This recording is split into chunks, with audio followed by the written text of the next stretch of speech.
Infelizmente, né? A inveja, como diz a palavra de Deus, ela apodrece os ossos.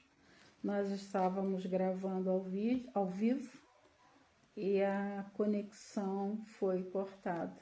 Normal. Quando a gente vive isso há anos e continuando aqui, infelizmente, inveja da unção que Deus colocou sobre a nossa vida. E nós estávamos exatamente falando sobre a inveja de Miriam e de Arão com relação à unção que estava sobre a vida de Moisés.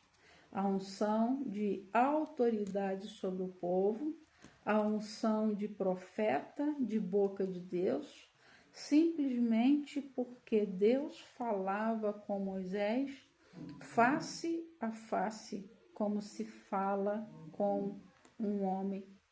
Então, Moisés, por ser um homem manso, como nós estávamos falando na live lá no YouTube, Moisés, sendo um homem manso, não saiu em sua própria defesa. Mas Deus ouviu tudo aquilo que Miriam e Arão, seus irmãos, falavam pelas suas costas, e Deus desceu por causa do seu servo Moisés, a fim de defendê-lo.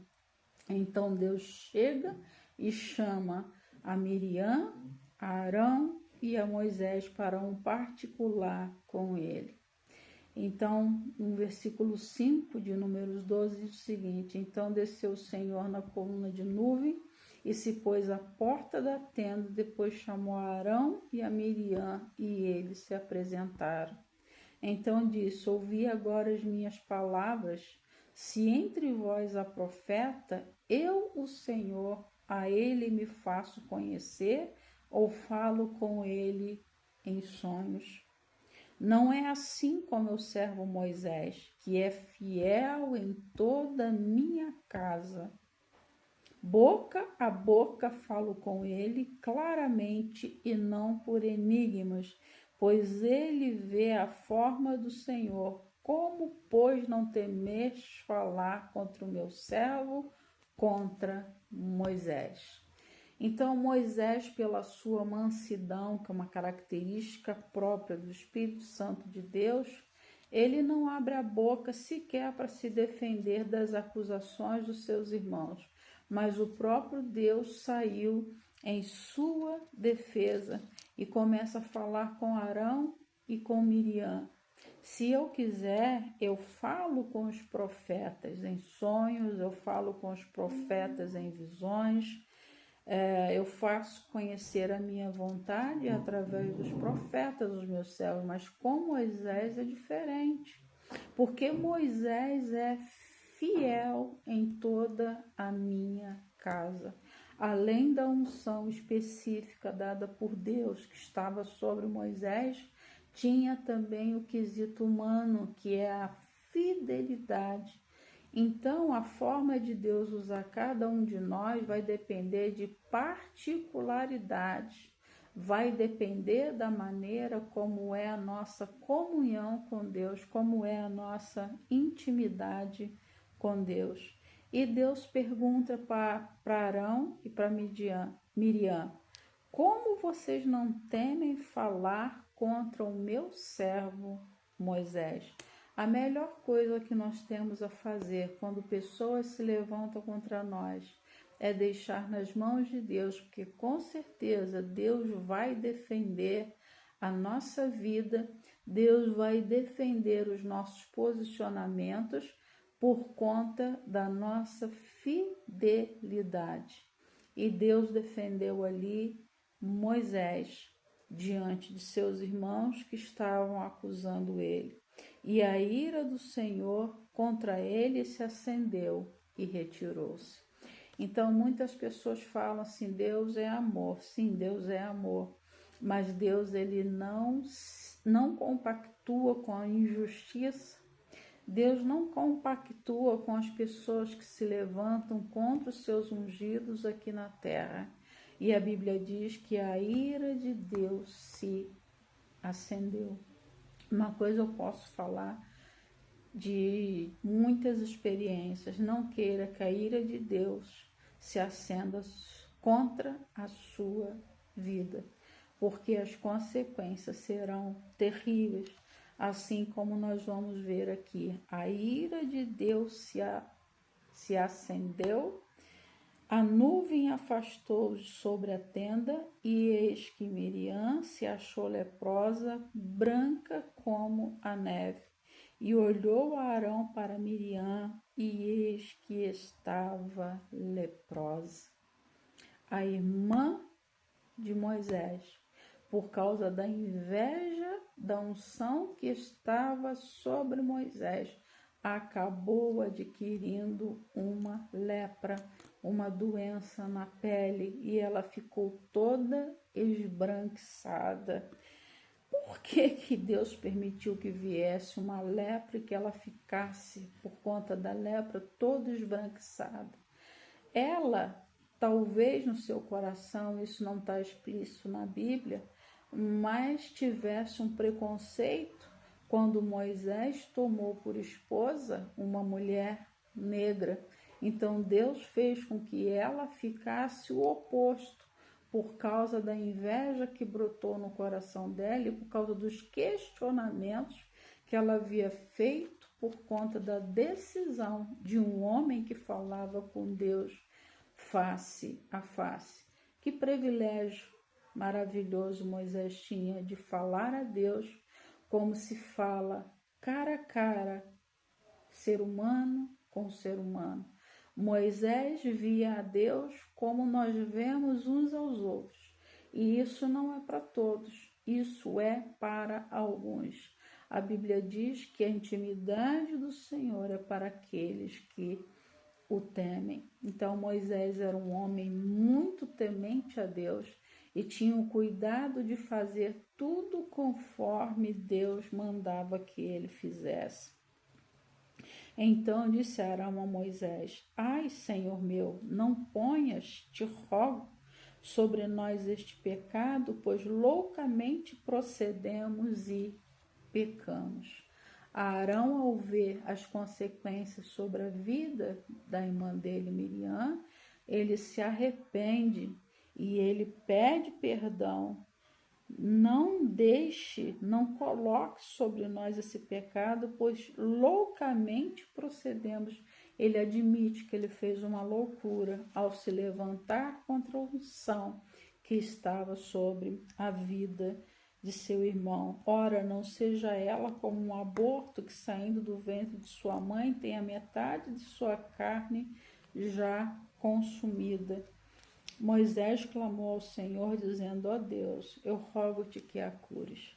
Mesmo Moisés tendo sido alvo da inveja dos seus irmãos, quando ele vê aquilo que o Senhor tinha determinado sobre a vida de Miriam acontecendo, ele pede então que Deus a cure. Respondeu o Senhor a Moisés: seu pai lhe cuspira no rosto, não seria envergonhada por 7 dias? Seja detida 7 dias fora do arraial e depois recolhida. Assim Miriam foi detida fora do arraial por 7 dias, e o povo não partiu enquanto Miriam não foi recolhida. Ela teve que ser tirada do meio do povo para que não contaminasse todo mundo com aquela lepra. Trazendo para os dias de hoje, eu quero afirmar, comparando aqui com a inveja, que ele é como uma lepra. O livro de Provérbios diz que a inveja faz apodrecer os ossos.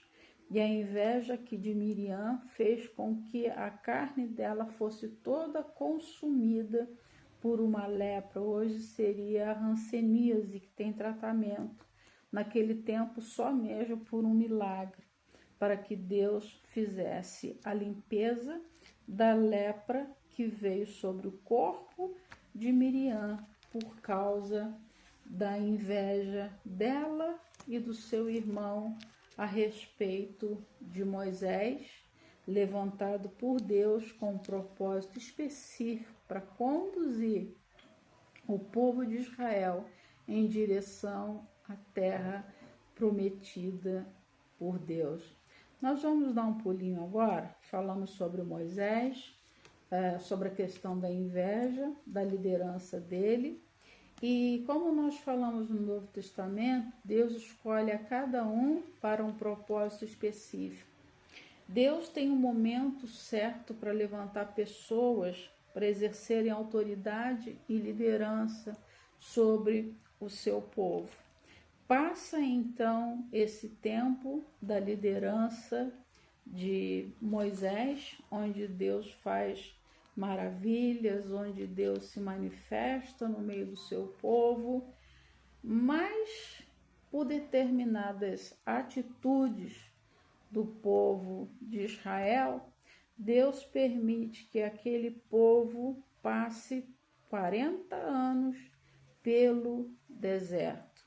Moisés, apesar de ter visto Deus face a face, apesar de ter feito tudo quanto Deus mandou que ele fizesse, Deus disse para Moisés que ele não iria adentrar a terra prometida. Era ungido? Sim. Era escolhido? Sim. Mas ele não entraria na terra de Canaã.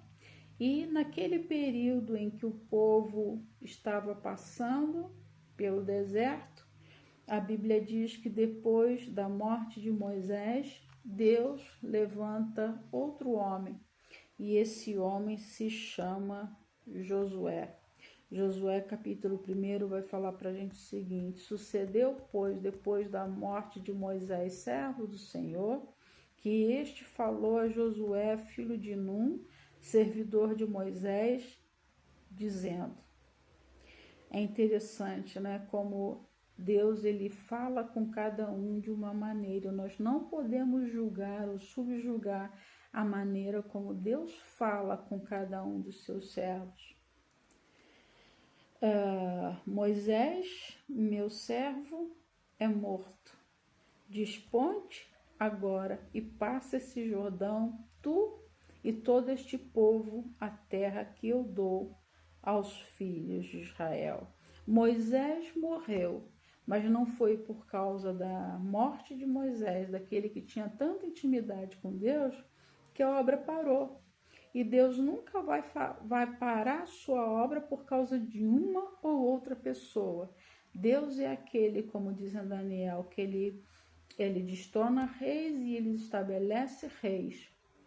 Que pereça o homem, mas não a obra de Deus.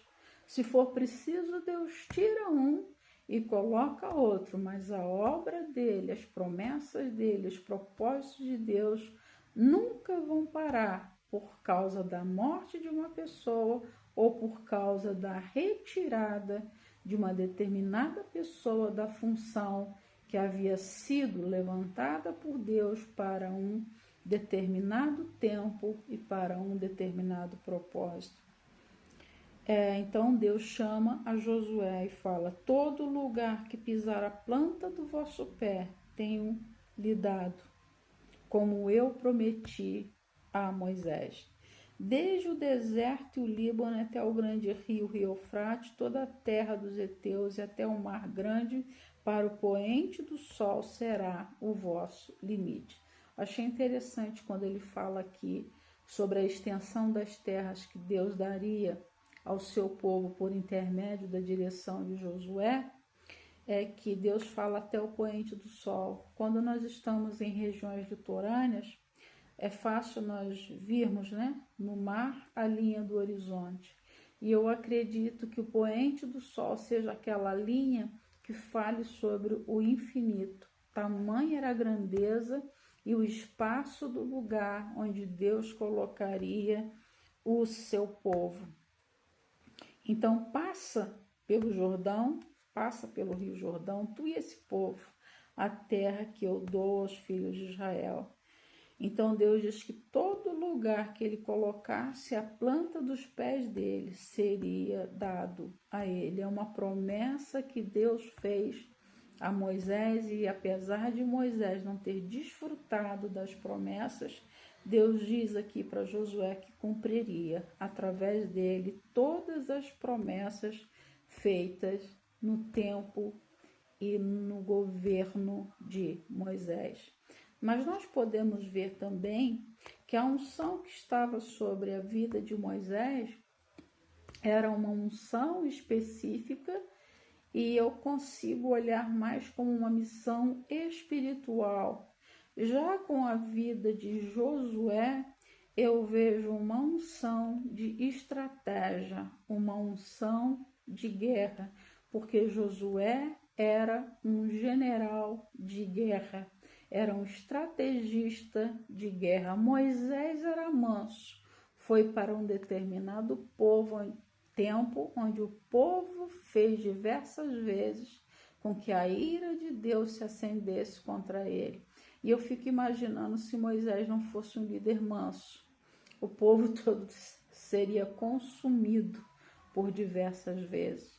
E nós já vemos aqui em Josué um líder com uma unção de estrategista para tomar e possuir as terras que Deus havia prometido.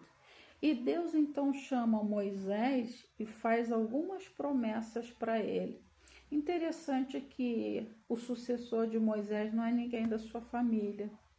O sucessor de Moisés não é ninguém do seu sangue, mas o sucessor de Moisés é aquele escolhido por Deus.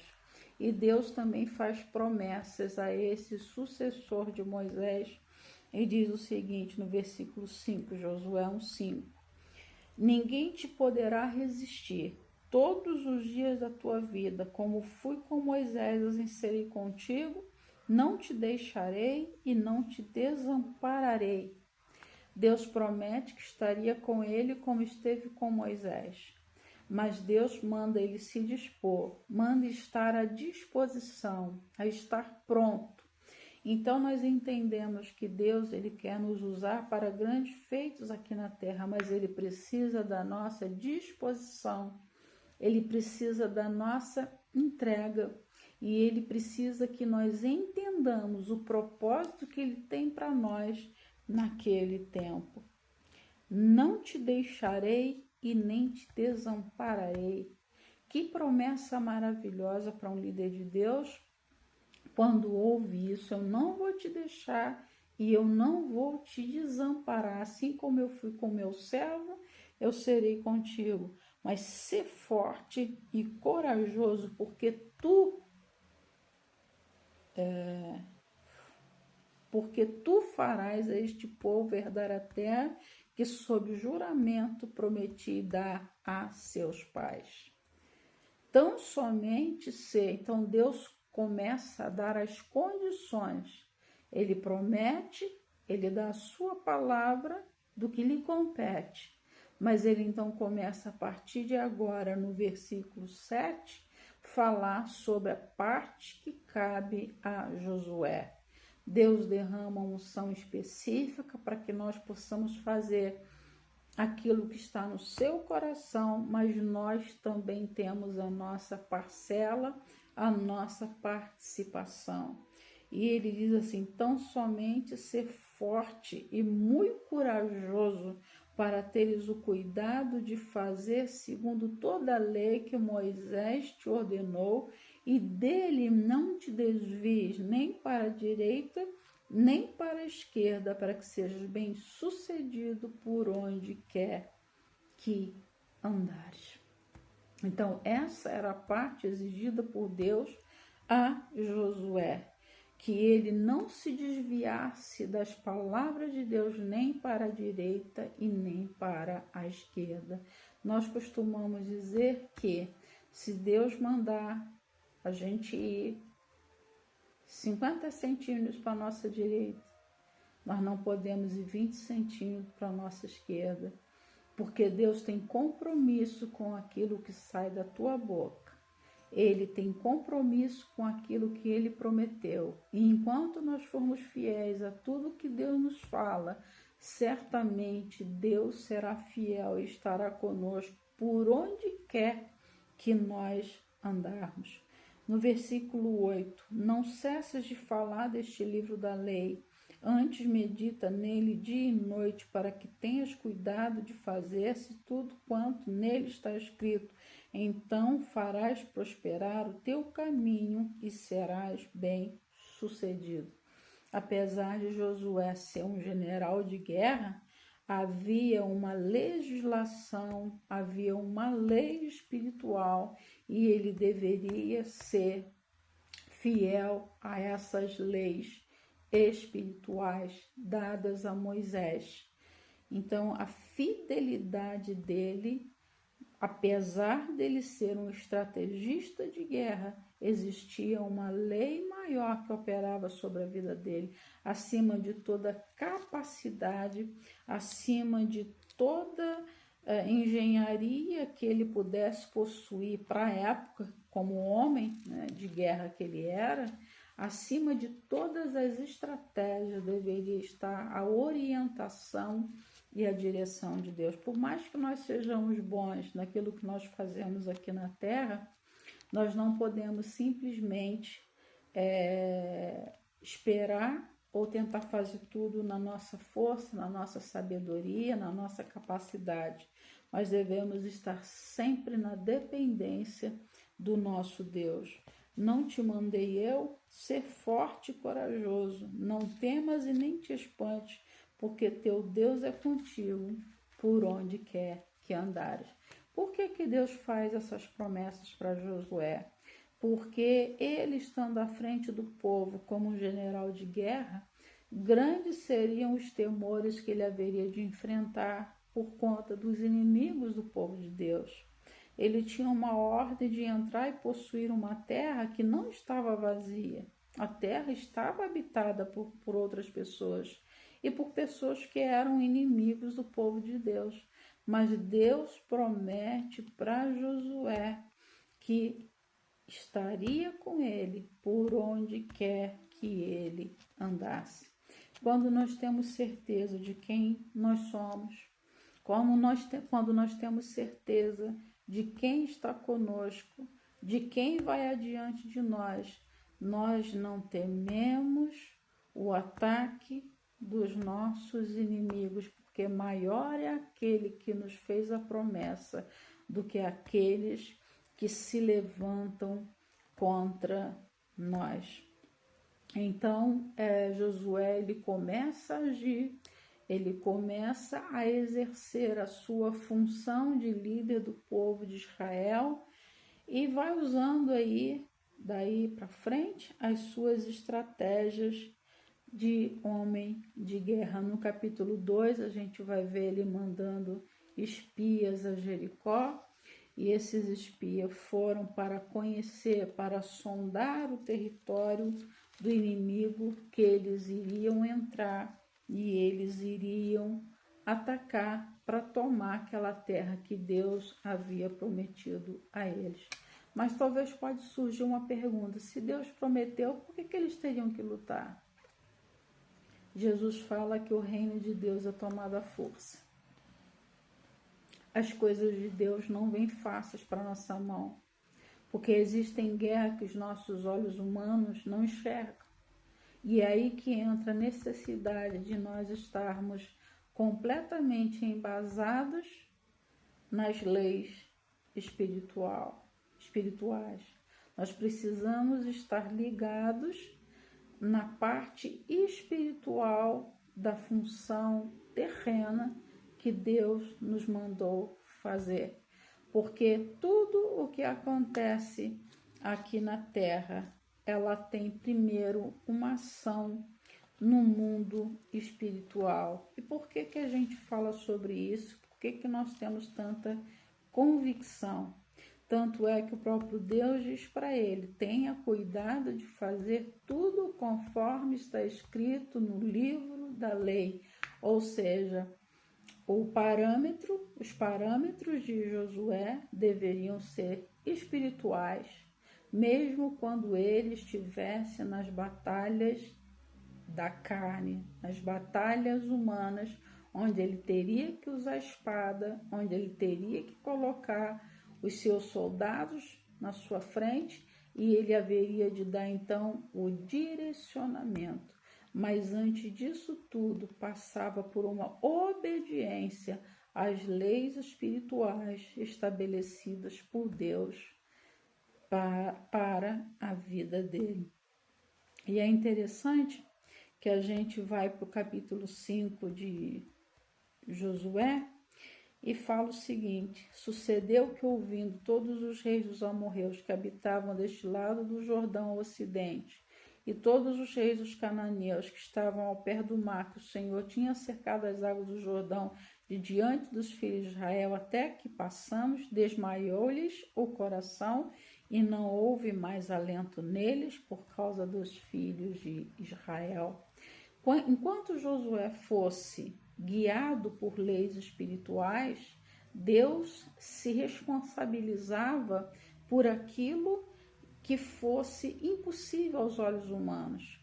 E aqui eles tinham que passar pelo Rio Jordão, e Deus fez com que as águas do Rio Jordão secassem para que o seu povo passasse a pés enxutos. Aí está o segredo da vitória de Josué e também da nossa vitória. Quando tudo parece impossível, Deus começa a agir, e essa ação de Deus, ela se manifesta com o sobrenatural, de tal forma que os inimigos ficaram com os corações tão cheios de temor, que a Bíblia diz que desmaiou-se-lhes o coração e não houve mais consolo neles. Fico imaginando o desespero dos inimigos do povo de Israel, quando chegou aos ouvidos deles que Deus secou as águas do Jordão para que o seu povo passasse a pés enxutos. E naquele tempo disse o Senhor a Josué: mais uma direção e mais uma ordem que tinha um sentido e um significado espiritual para o general Josué. Faze de facas pederneiras e passa de novo a circuncidar os filhos de Israel. A circuncisão era um ato de purificação e era um ato também de consagração do povo a Deus. Eles tinham passado 40 anos pelo deserto. Deus fez com que nesses 40 anos todo o povo dele que desobedeceu, todo o povo dele que se rebelou, morresse no deserto. E em 40 anos surgiu então uma nova geração. E como essa nova geração saberia quem foi o Deus de seus pais que caminhou com eles durante todo o deserto, se não houvesse então marcos que pudessem trazer à memória do povo aquilo que Deus havia feito no passado? Se a Bíblia não tivesse sido escrita, muitas coisas nós hoje não saberíamos, mas por ela estar registrada, por ela estar escrita, com os atos, com os feitos e com tudo que aconteceu na história do povo de Israel, hoje nós podemos saber porque a palavra de Deus foi escrita. Então isso aqui marca vários momentos da história do povo de Deus, onde nós podemos aprender, nós podemos deixar o temor ser gerado dentro de nós, porque Deus é o mesmo ontem, hoje e eternamente, e Deus não muda. Então a primeira coisa que Deus pede que Josué faça é a circuncisão, a purificação, porque já tinha passado uma geração de pessoas que desagradavam ao coração de Deus. Então era hora de renovação, de purificação, de aliança, de pactos com Deus, porque todo povo que saíra circuncidado, mas a nenhum deles que nascera no deserto pelo caminho, depois de terem saído do Egito, havia sido circuncidado. Então era a primeira vez que Deus pedia que a nova geração fosse purificada de todas as coisas ruins que o povo dele havia feito durante a peregrinação no deserto, porque 40 anos andaram os filhos de Israel pelo deserto até se acabar toda a gente de homens de guerra que saíram do Egito, que não obedeceram à voz do Senhor, aos quais o Senhor tinha jurado que não lhes havia de deixar ver a terra que o Senhor, sobre o juramento, prometeu dar a seus pais, a terra que mana leite e mel. Desobediência traz consequências e obediência traz bênçãos. Então Josué era ali debaixo de uma palavra de Deus: tenha cuidado de fazer tudo quanto o Senhor te ordenar. E ele obedeceu.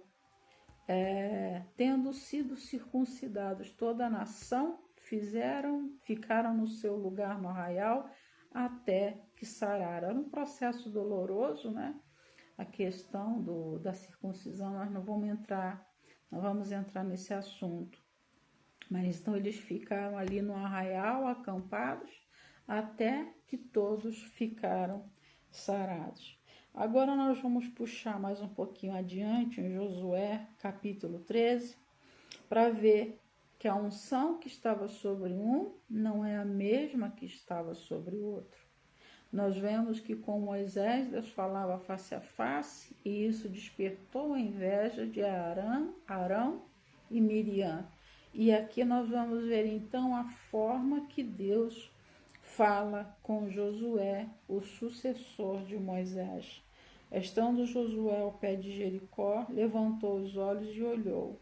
E eis que se achava em pé diante dele um homem que trazia na mão uma espada nua. Chegou-se a Josué a ele e disse: És tu dos nossos ou dos nossos adversários? É interessante como Deus fala com o líder que tinha uma unção, uma missão espiritual, que era Moisés, e agora nós vemos a unção que está sobre Josué, é uma unção diferente, é uma unção de conquista. Então, a forma que Deus fala com Moisés é de acordo com a função que Moisés foi levantado por Deus para aquele tempo. Moisés, por ser um estrategista de guerra, Deus faz aparecer diante dele um homem, nós sabemos por estudos aqui que era um anjo, e esse anjo traz na sua mão uma espada. Com Moisés, Deus se revela e se manifesta através da sua glória. Moisés vê a glória de Deus, mas Josué vê um homem com espada na mão. O propósito de Deus com a vida de Moisés foi dar ao povo os mandamentos, as leis, as diretrizes espirituais, mas Josué já foi levantado por Deus para que ele pudesse levar o povo a tomar posse. Então tinha que ser uma pessoa com características diferentes da de Moisés. Moisés, como líder espiritual, ele era manso. Já um homem com espírito de direcionamento de guerra deveria ser alguém muito mais impulsivo. Por isso que Deus diz para ele tão somente ser forte e corajoso. Não poderia ser um homem, digamos, entre aspas, que frouxo, mas deveria ser um homem bem posicionado, deveria ser um homem adestrado, bem preparado e capacitado para naquele momento fazer o que Deus queria que ele fizesse. E aqui eu abro um parênteses para dizer que talvez Deus tenha usado o próprio deserto para forjar o caráter de Josué. Se Josué não tivesse passado pelo deserto, sofrendo as consequências pelas rebeldias e falta de fé, incredulidade do povo, ele não seria a pessoa exata levantada por Deus para aquele momento de tomar posse da terra prometida. Então chegou diante dele um homem que trazia uma espada. Chegou-se Josué e disse: Tu és do nosso ou dos nossos adversários? Eu fiquei meditando por esses dias aqui, que é interessante que quando uma pessoa, um líder, não tem discernimento, não tem visão espiritual, aqui Josué não é culpado disso, mas o propósito que Deus tinha para ele é outro. Quando ele vê um homem com uma espada na mão, ele fica na dúvida: peraí, você é a favor de nós ou você é contra nós? Então, a falta de discernimento espiritual que talvez faltasse aqui na vida de Josué fez com que ele tivesse dúvida a respeito daquele homem que apareceu diante dele. Mas quando nós temos o Espírito Santo de Deus e quando Deus nos dá discernimento, nós conseguimos entender perfeitamente quem está contra nós e quem é contra nós. E na verdade não é nem contra nós ou a favor de nós, é contra Deus.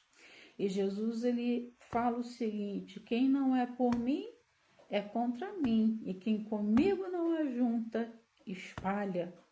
Se pessoas não entenderem isso a respeito dos seus líderes, vai acabar acontecendo como aconteceu com Miriam e com Arão, que ficaram leprosos, não entendendo a unção de Deus que estava sobre a vida de Moisés, que era muito diferente da unção que estava sobre a vida dele. Josué sabia da unção de conquista que estava sobre ele, mas ele não tinha a mesma unção com discernimento espiritual como Moisés tinha, e isso não fez com que ele fosse menor do que Moisés. Mas em cada tempo, Deus escolhe uma pessoa para um determinado propósito na direção e na condução do seu povo. Então respondeu ele: não, sou príncipe do exército do Senhor e acabo de chegar. Então Josué se prostrou com o rosto em terra e o adorou, e disse-lhe: que diz meu senhor ao seu servo? Aquele anjo, nós podemos entender, ele era de uma hierarquia de principados. Ele diz assim: sou príncipe do exército do Senhor. Ele era líder sobre outros anjos. E como príncipe, ele exercia um domínio sobre regiões. E naquele momento em que Josué estava se preparando para tomar posse da terra prometida, Deus já sabia que existiam milícias espirituais que dominavam sobre aquela região. E Deus mesmo se encarregou de enviar um príncipe do seu exército, alguém que numa hierarquia espiritual tinha um poder, tinha uma abrangência de áreas onde ele dominava também, porque ele sabia que Josué iria precisar e iria guerrear não só humanamente, mas espiritualmente, porque sempre que Deus se levanta e faz uma promessa para nós, como seu povo, o príncipe das trevas se levanta contra nós a fim de que aquela promessa não se cumpra. Daí é fácil de entender porque que Josué, na dúvida, pergunta: você é dos nossos ou você é dos nossos inimigos? Nem ele sabia o que estava acontecendo e o que ele iria enfrentar. E talvez a visão de Josué como general de guerra seria entrar, invadir a cidade com o uso da espada, matar todo mundo e pronto. Mas aquele príncipe do exército do Senhor apareceu a Josué, não apareceu como Deus aparecia a Moisés, agora aparece um anjo para Josué. Não quer dizer que ele era menos capaz do que Moisés, mas a forma de Deus tratar com a liderança de Josué era diferente da forma que ele tratava com a liderança de Moisés. E respondeu o príncipe do exército do Senhor a Josué: descalça as sandálias dos pés, porque o lugar em que estás é santo. E fez Josué assim. A importância de fazermos conforme as ordens de Deus são dadas. Primeiro, as ordens de Deus saem no céu, aqui para a terra, e depois cabe a nós, como seres humanos tementes a Deus, obedecermos a ordem que foi trazida dos céus para a terra através dos seus anjos, e aqui nesse caso através de um príncipe, porque ele iria tomar uma nação. E Deus sabia que Josué, como ser humano, não tinha capacidade de adentrar o território do inimigo sem que ele entendesse a necessidade de estar atento às ordens de Deus e o que estava acontecendo no mundo espiritual. A falta de visão das coisas espirituais, a falta do discernimento, faz com que a gente possa vencer ou com que sejamos derrotados diante de uma promessa dada por Deus, que era a certeza da vitória, mas teria que ser feito conforme a vontade de Deus. Ora, Jericó estava rigorosamente fechada por causa dos filhos de Israel, ninguém saía nem entrava. Então disse o Senhor a Josué: olha, entreguei na tua mão a Jericó, o seu rei e os seus valentes. Glória a Deus. A obediência traz vitórias. Jericó estava fechada por causa dos filhos de Israel. Eles estavam trancafiados, ninguém saía e ninguém entrava. E Deus então diz a Josué: eu entreguei na tua mão a Jericó, o seu rei e os seus valentes. Eu já te dei a vitória. Já estão todos nas tuas mãos.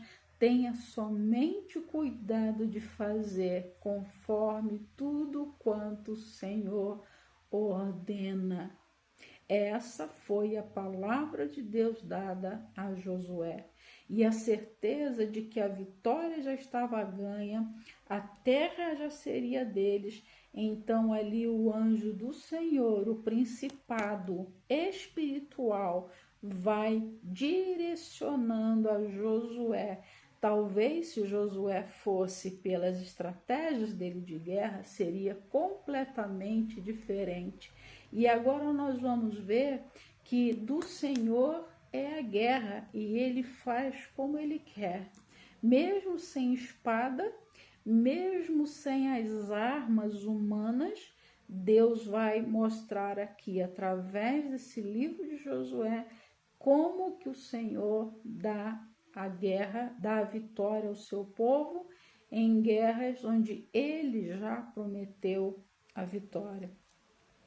Vós, pois, todos os homens de guerra, olha só, vós, homens de guerra, rodeareis a cidade, cercando uma vez, e assim fareis por 6 dias.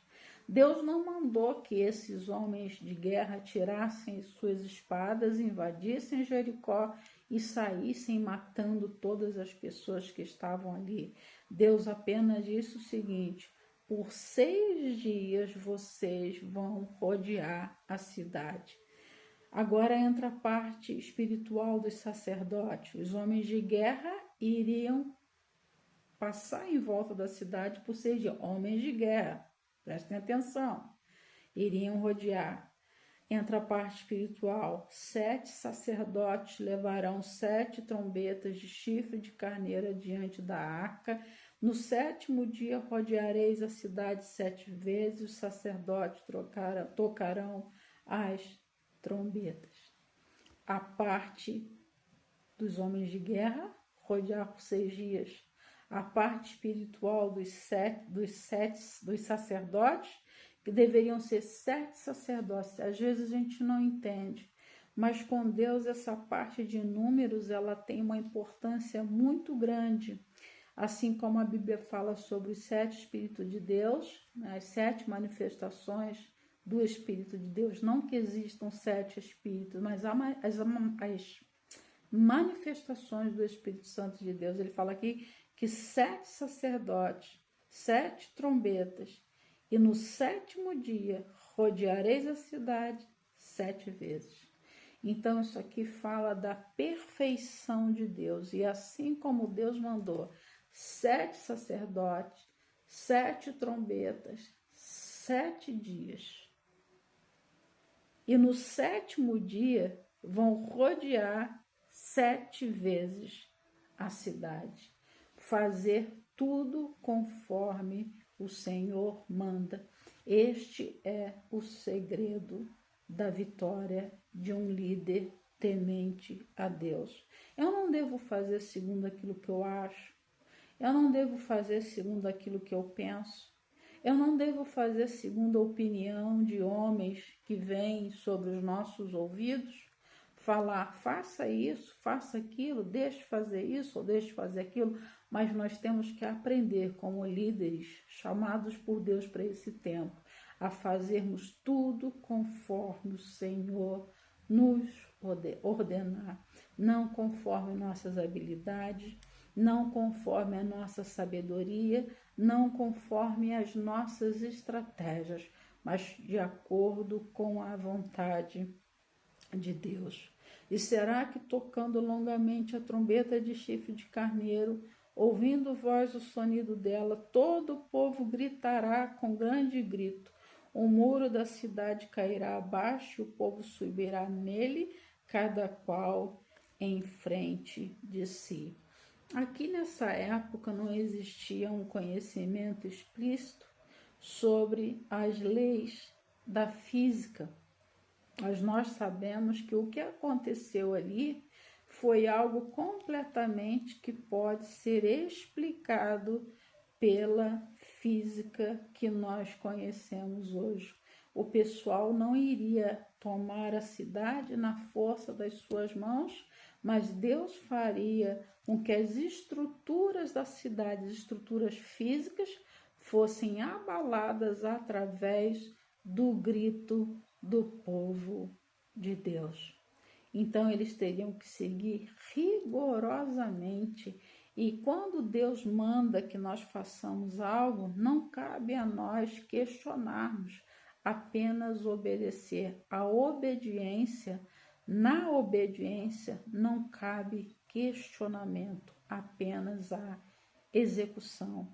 Eles não entendiam de física, como que ocorre a questão do som, a capacidade da emissão do som, como que uma estrutura pode ser abalada por conta do som emitido através de instrumentos, mas eles simplesmente obedeceram e fizeram como Deus mandou.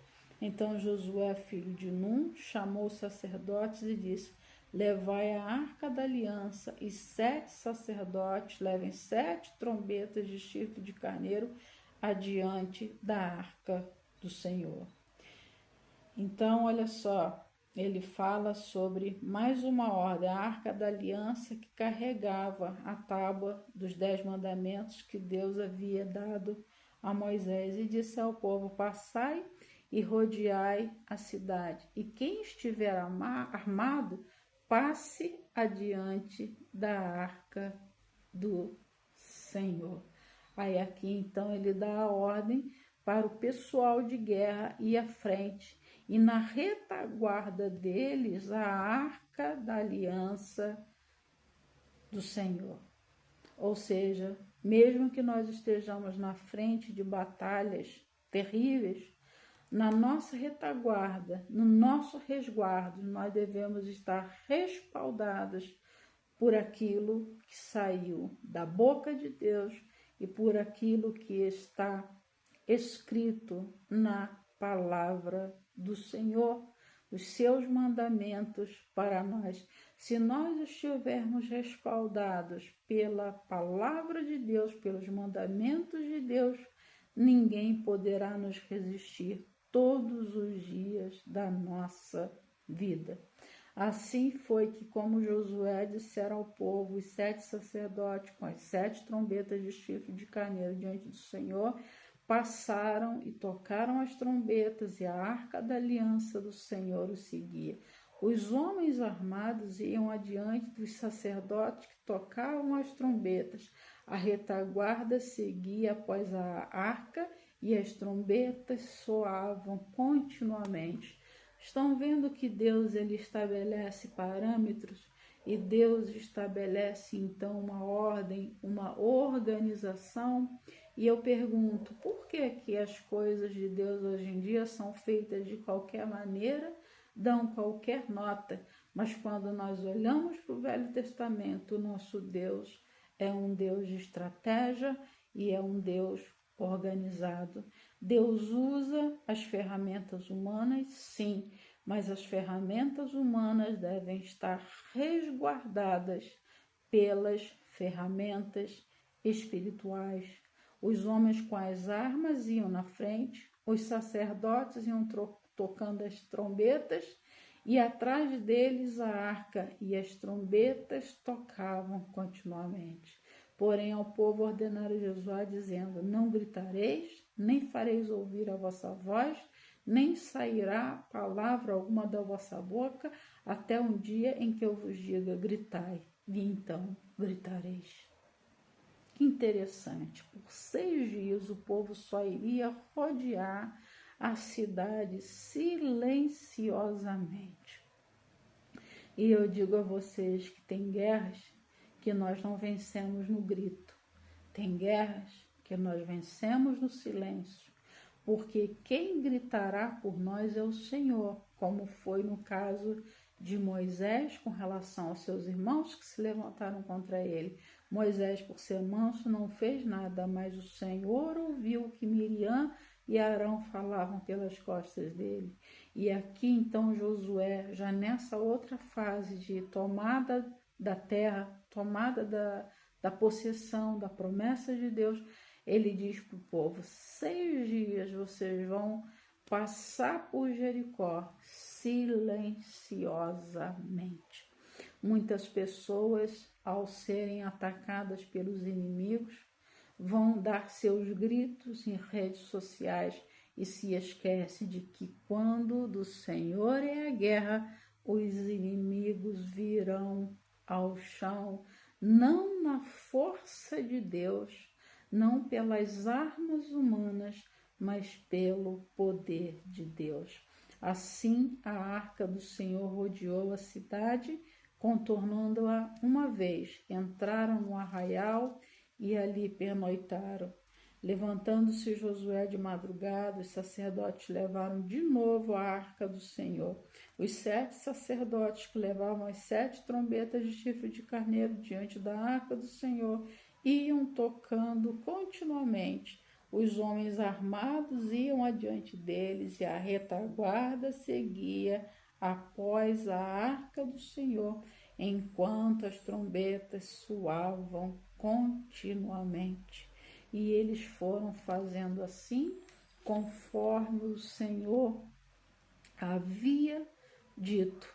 E no 7º dia, no versículo 20 de Josué 5, diz o seguinte: gritou, pois, o povo, e os sacerdotes tocaram as trombetas.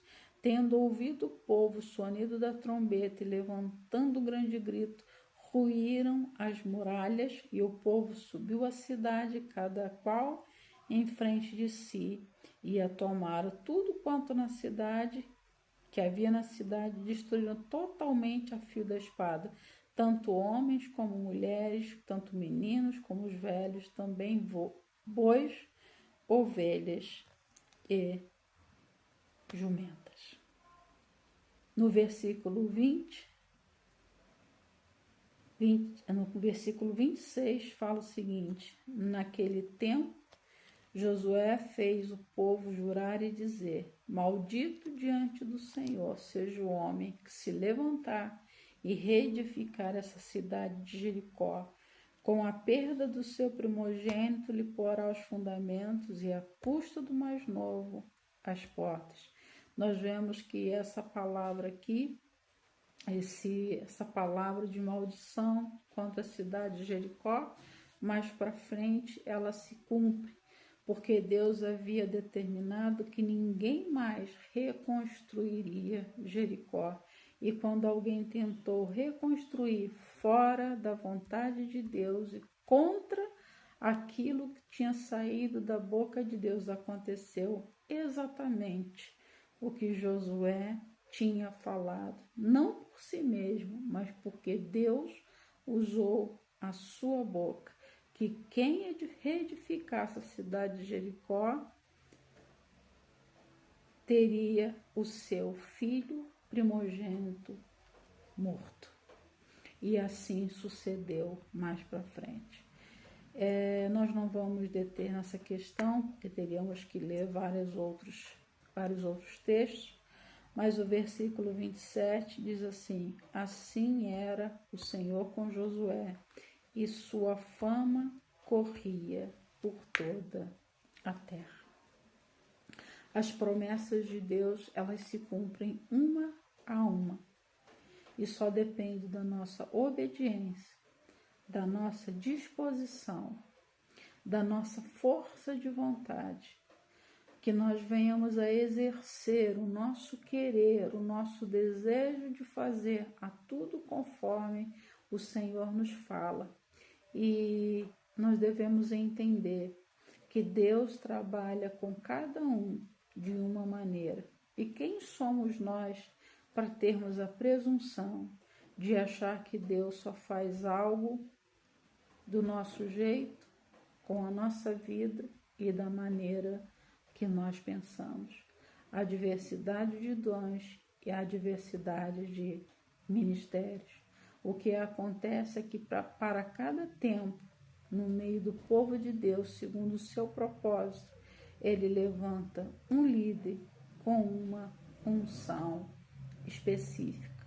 E como líder, nós temos que aprender a respeitar a unção que Deus derrama sobre a vida dos nossos irmãos, e nós não podemos querer que Deus faça com as pessoas da mesma forma que Ele faz conosco, que Ele fala conosco, porque Deus ele vai falar com cada um conforme Ele quer e de acordo com a intimidade que o seu servo tiver com Ele. Enquanto nós formos fiéis às ordens e aos mandamentos de Deus, a vitória é certa. Mesmo que aos nossos olhos nós poderíamos estar usando outras ferramentas a fim de obtermos vitórias, nós não podemos usar as ferramentas que queremos, mas nós devemos usar as ferramentas de Deus. E aqui, na verdade, foi o grito do povo, foi o louvor, a arma de guerra usada por Deus para que Jericó viesse ao chão. E eu termino dizendo o que Paulo afirma no Novo Testamento: as armas da nossa milícia não são carnais, mas poderosas em Deus para destruir as fortalezas. Vão existir momentos em que nós teremos que fazer sim com as nossas mãos a nossa parte, mas nós devemos saber que existirão momentos em que só o que nós devemos fazer é cantar e sermos guardados pela palavra, e o inimigo não nos tocará, e nós obteremos a resposta com vitória de Deus para todas as guerras em que Ele mandar a gente entrar. Quando Deus coloca a gente diante de uma guerra, Ele garante a vitória. Mas quando nós entramos em guerras que não são nossas, certamente a derrota virá sobre nós. Então, nada melhor do que obedecer, assim como Deus disse para Josué. Medita na palavra da lei dia e noite, e não te desvies dela, nem para a direita e nem para a esquerda. Se quisermos termos vitórias em nossas vidas, devemos estar exatamente no centro da vontade de Deus, não nos desviando daquilo que Deus propôs para cada um de nós. Que o Senhor nos abençoe. Seja você um líder espiritual com muita intimidade com Deus, usado para dar direcionamento para o povo do Senhor, ou seja você um estrategista de guerra. Obedecer sempre será melhor do que sacrificar. Que Deus abençoe a cada um.